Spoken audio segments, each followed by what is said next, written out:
I can only imagine what life would be if we were together.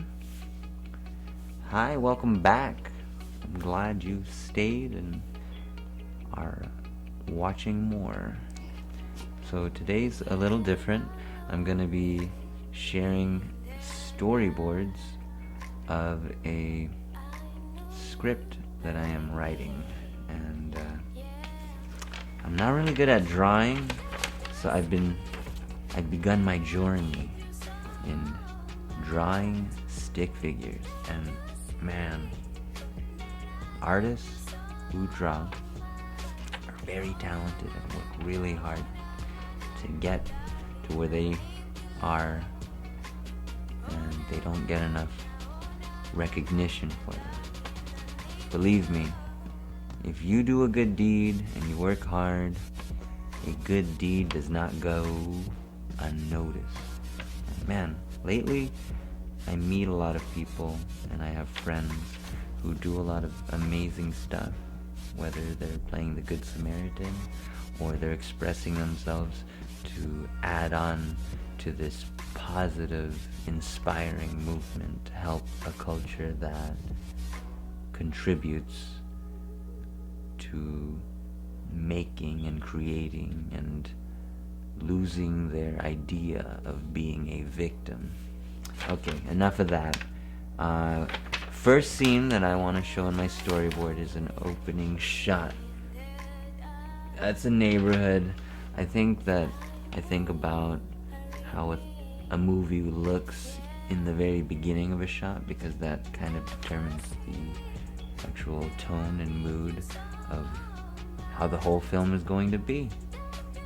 I get a lot of inspiration from a director named Spike Jonze with his film Scenes from the Suburbs, because I've basically lived in the suburbs of North Las Vegas since a long time, I would say. The 90s. Well, the scene I wrote right here, it'll highlight the suburbs, the railroads, streets, and fade into the sunrise. But I think it's not necessarily just showing up, because I think when they put a lot of imagery and a lot of these fancy shots moving, like that one film Get Out, you see a lot of trees, you see a lot of roads, a lot of movement. It is a sort of celebration for the city, for the area of where people live. And I'm very proud to live in Las Vegas. I never thought about moving out. I think a lot of people's misconception of Las Vegas is that we all live in a casino and we gamble and we're drug addicts and there's prostitutes that are like Walmarts. But that's not true. But we do have dispensaries, and dispensaries are helpful for people trying to relax and find coping mechanisms with an already messed up system. I don't have an opinion on our leadership, but people make creative names and call certain governors like Adolf or Sissel Dick. Adolf Sissel Dick. But yeah, people are working hard, making their bread, putting food on the table so that they can make sure that their family has a future. After a lot of the exploration of the whole city, man, we have a really incredible railroad system. And I remember jogging with one of my good friends who didn't really care that we were trespassing and jumped fences to get to certain areas. But wow, you really do feel this sense of adventure when you're in unknown territory that you're not necessarily supposed to be in. But yeah, I find myself in a lot of drainage sewage systems where water travels through, to jumping fences that lead to railroads, and also I live basically next to like that power plant looking place that you see in every Homer Simpson Goes to Work episode. It's pretty remarkable. It's different, and I know it's different because I've been on vacation to other places, and I think that it's not better or worse. It's just its own flavor. It has that vibe, and people have different personalities, and they cling to different ideas that make them more comfortable.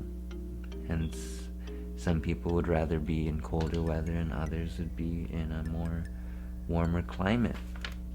Notice I didn't say hot, because people hate it when it's frickin' hot. I used to work in a job where I stood in front of a sort of material source that reflects light and intensifies all of the heat. So I was really charcoal. Not that I really mind being a darker skin, but I think I could have got cancer. Seriously. I was a lifeguard for about 2 years. Alright, the next scene, you got these little stick figures. They are 2 people fighting. Believe it or not, the cone head's in the front. They're saying boo and you suck.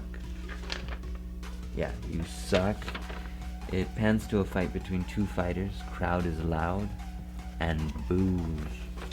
I always think about the film Rocky, Bloodsport. A lot of traditional fight quest type films that, made popular by Jean-Claude Van Damme, where it was like underground. And I think I wanted to sort of share a culture of why people still have this fascination for that gladiatorial sort of theme. And it's because it connects to everything in what's happening in our lives right now. Distraction. You have a sort of rich, powerful elite that is trying to keep you entertained and make you focus on an activity that doesn't increase your education and thought. Because if you really want to create change, you don't use it through brute force. You do it through use of the pen. And I know there's a lot of people who would agree with that, because in the end, nobody really wins when they all have these scars that they have to sort of explain to their children when they get hurt and assaulted. I want to end this by saying that you cannot be rid of the darkness using darkness. Only light can do that. The same way you cannot destroy hate with hate. Only love can do that. That's a Martin Luther King term that I totally just messed up, but I think I got the idea to work, and I'll leave it at that. But be good to each other, and know that a lot of people are fighting a battle that we may not even know. So it never hurts to be kind and understanding, but most importantly, patient. So have a good day and be good to each other.